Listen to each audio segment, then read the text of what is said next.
Alright, what's up, YouTube? This is your boy Alex. Today is today is Tuesday. It was a very tough day, but I got through it, thank God. And I get Wednesday and Thursday off. So I get 2 days to do whatever I want. Wash my clothes, pay my bills, check my account because I think I got paid. Every time I work 4 days out of the whole week, I never get to see how much money I make until I actually get a day off. Well, that's the perks when you work at California Disney Adventure. You work more days, you make more money, but you don't get a chance to sit down and enjoy or spend the money like you want to. That's not why you're watching this video. Now, here on this sports channel, I'm going to give you the next episode of Boxing What If. This is going to be another heavyweight fight. Two fighters from two different generations. Both fighters have a lot in common. Both fighters have been greatly compared to each other. Anthony Joshua is from Great Britain, or you can say London, England, and I decided to pair him up against Lennox the Lion Lewis.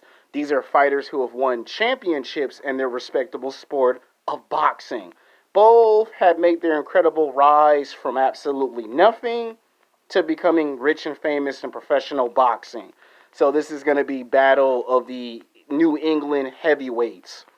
Now, Anthony Joshua started his boxing career like in late 2010, early 2011, and right out of the gate, he was a super heavyweight.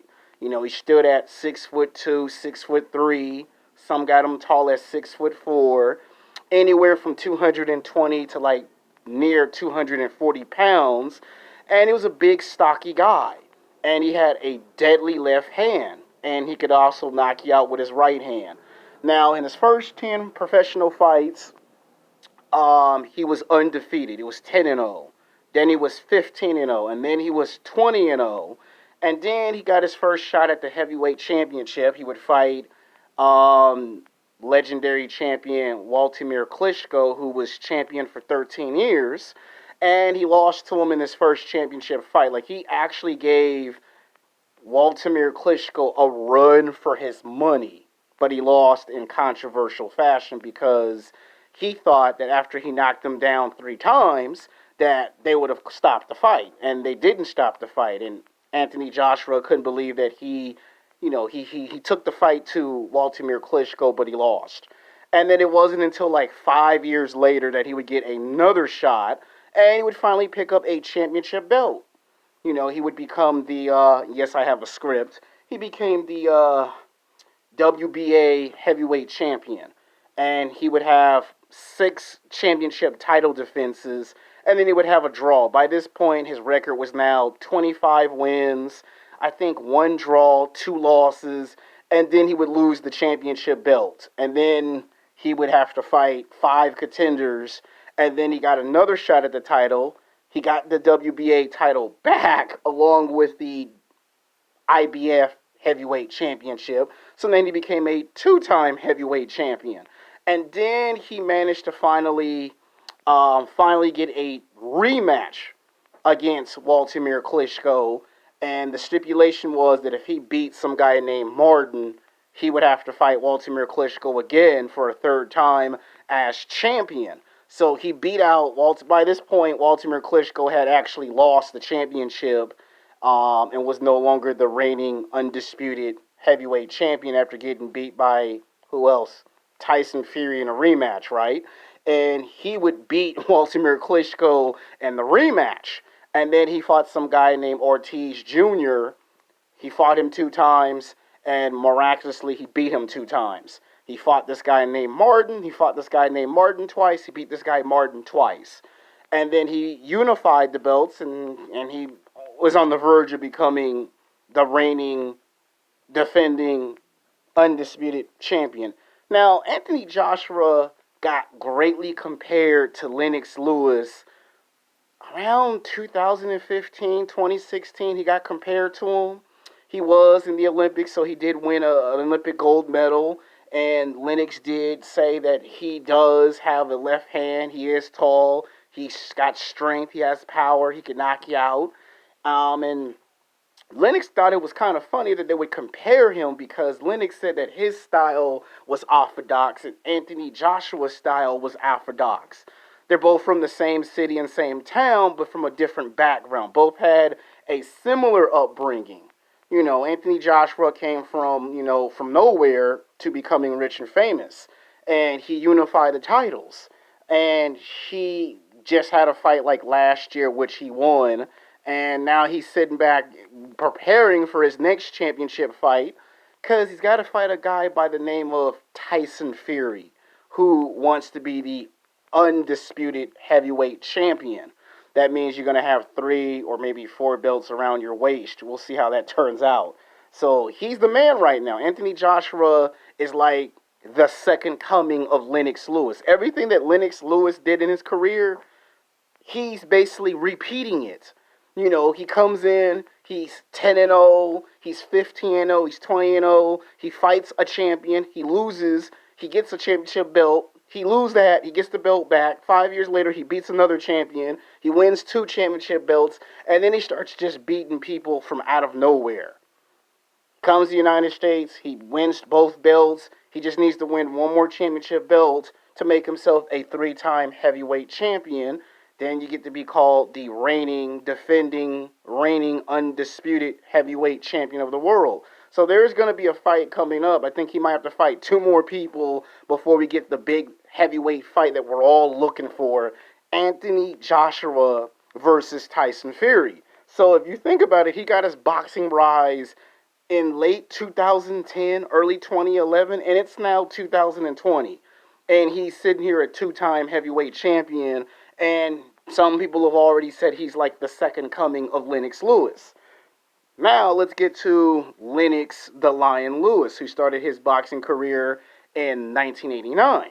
Now, Lennox did go to the 1985 or 1986 Olympics and won him a gold medal. Now, at that time, Lennox wasn't a heavyweight. If you believe it or not, he was not a heavyweight. He was listed at 6'3", 6'4", 175 or 180, and at that time I think he was either a welterweight or a middleweight. And then, he got so good at boxing that he decided that why go for these championship belts when I can go for the obvious, the heavyweight. And then he turned heavyweight. He would put on like some damn near 50 pounds of muscle, and he was like the biggest heavyweight that they ever had in boxing Europe history. Even in America, Lennox Lewis was by far the biggest heavyweight. Like George Foreman came in like at number 1, and I think Lennox Lewis came in at number 3 or number 4 of the biggest heavyweight in British boxing and in American boxing. And right out of the gate, Lennox Lewis would just start beating people. Same thing. He was 10-0. He was 15-0. Then he was 20-0. And then he got his first shot at the World Heavyweight Championship belt. At this time, Evander Holyfield had beat Riddick Bowe. Not Riddick Bowe, beat Buster Douglas for the championship belt, because at that time, Mike Tyson was supposed to fight Evander Holyfield, and then if he beat Evander Holyfield, he was supposed to fight Lennox Lewis. And the winner out of that fight would fight Evander Holyfield. He lost the championship belt, so it ended up being Evander versus Riddick, not Riddick, but Buster Douglas, and that fight was a disappointment. And then Evander won the belt, lost it to Riddick Bowe, and then Riddick Bowe was supposed to defend the belt against Lennox Lewis. And remember that I said in the first episode of What If Boxing, remember my first episode of Mike Tyson versus Tommy Moore, the fight that never happened for heavyweights?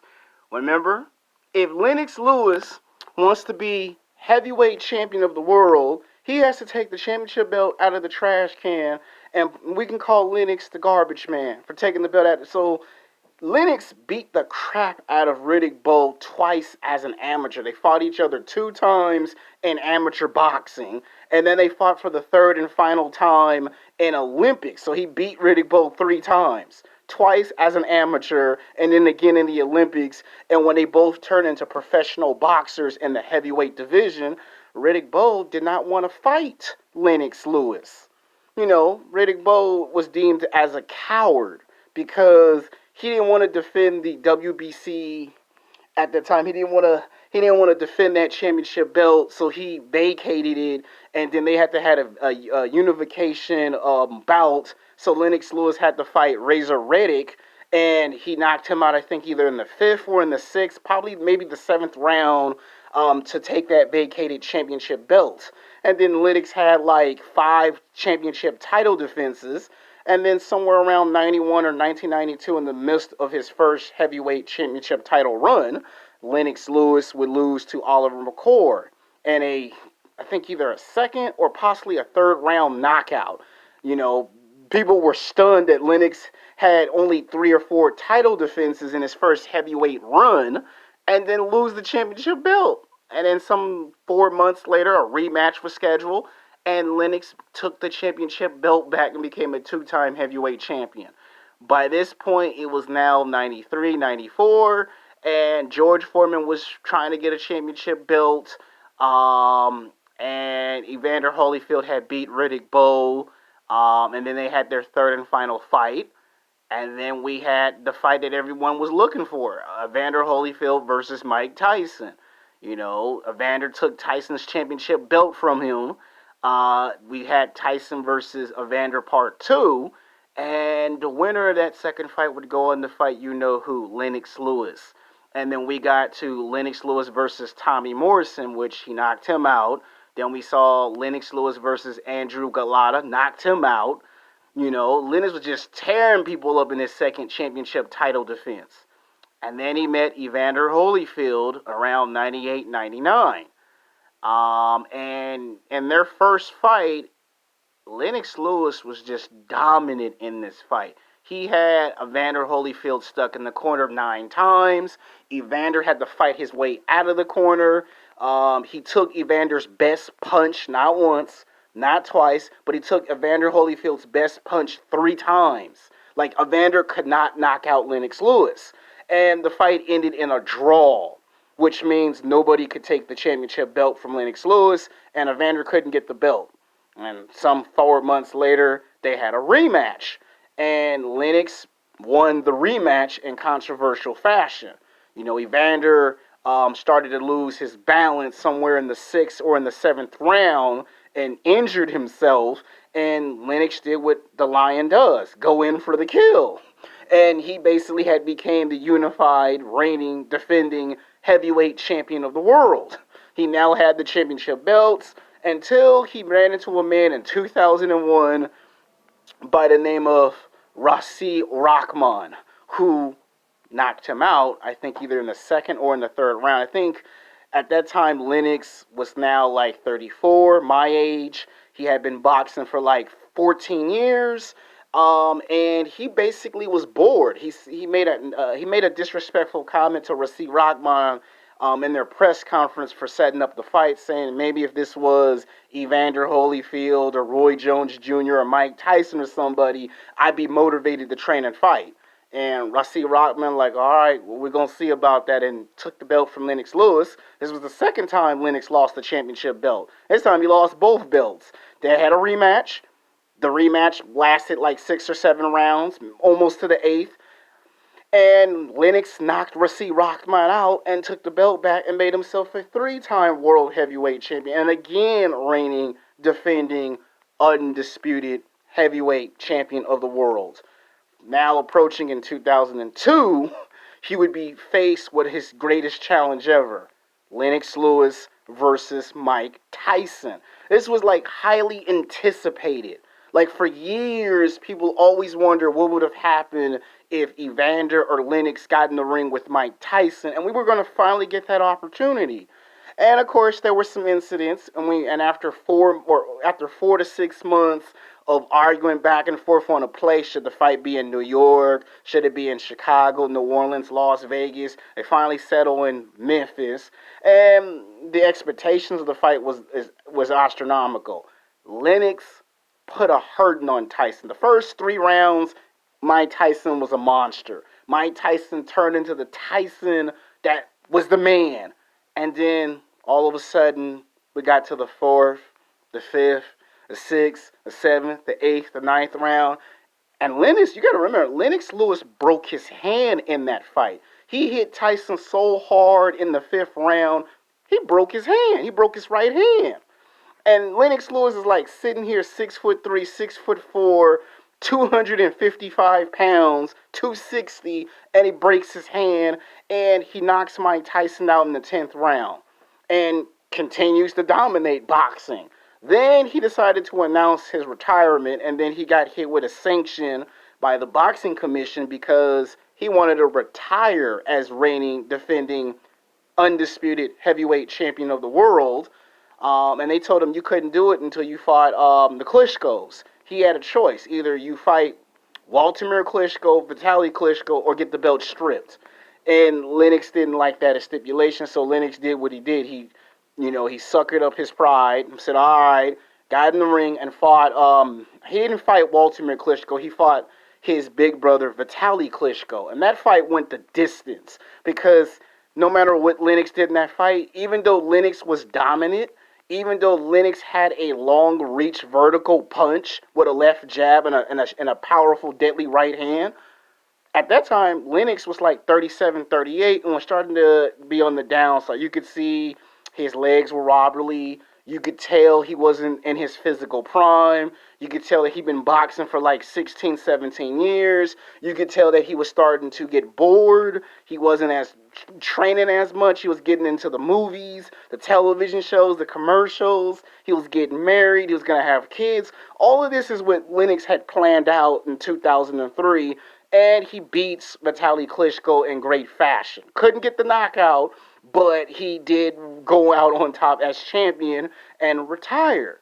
And then became a HBO boxing commentator and analyst, where all he would talk about is boxing. Like, he would retire after that. And there were talks of him coming out of retirement between 2004 and 2005.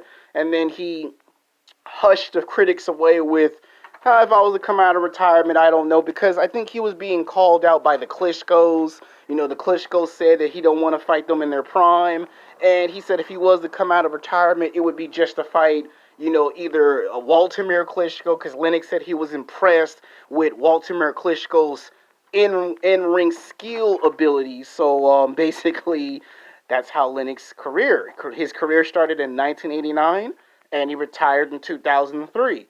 Anthony Joshua's career kind of came to life in late 2010, early 2011, and he's currently champion. But they deem him as the second coming of Lennox Lewis. Both fighters have the same fighting style. Lennox is Jamaican, but reside in Canada. So it's kind of weird for Lennox. And Anthony Joshua is someone who grew up watching Lennox Lewis fight. So strange and ironic, your boyhood hero is Lennox Lewis, and then you get compared to him, and then you become the second coming of Lennox Lewis, and then you actually meet Lennox Lewis. So all of this must be a dream come true for Anthony Joshua. So who would be good in their prime? Like, who would win in a fight in their primes? Now, if you take Lennox Lewis in the first 10, 11 years of his prime, Lennox Lewis would actually probably win the first fight, just because he's naturally bigger, stronger. He has a taller reach. He hits heavy. And for someone of his size, not only that he hits fast and heavy, he hits fast and he can keep you in the corner, and he doesn't have to go up toe to toe and fight you head up. He can keep you in the corner with that long reach. Anthony Joshua would probably lose the first fight, but it would be a unanimous decision. Now in the rematch, would probably be a tie, or he would surprise Lennox and knock Lennox out, because Lennox has been knocked out before in the past, so it wouldn't be a surprise that Lennox would probably lose the second fight. The third fight, just about any one of them could win that fight. That would probably be a fight that would end in a tie.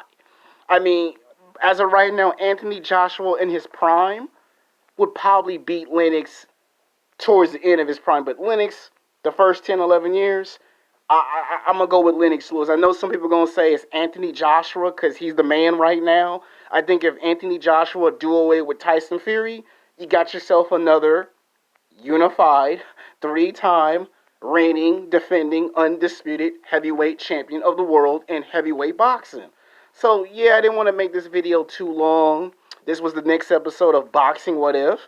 Next time on Boxing What If, I'm going to take Oscar De La Hoya, and he's going to be paired up against a fighter from another generation that's similar to him once I figure out who is it going to be. Until next time, peace.